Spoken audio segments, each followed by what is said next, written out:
皆さん久しぶりです。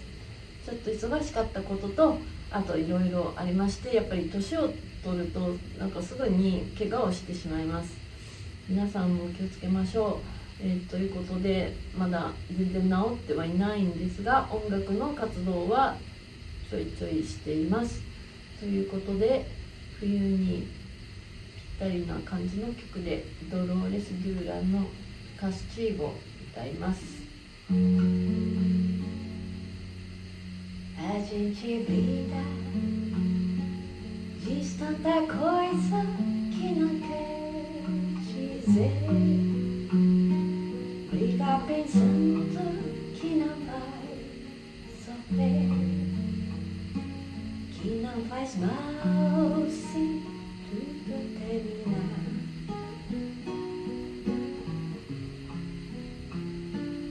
Um belo dia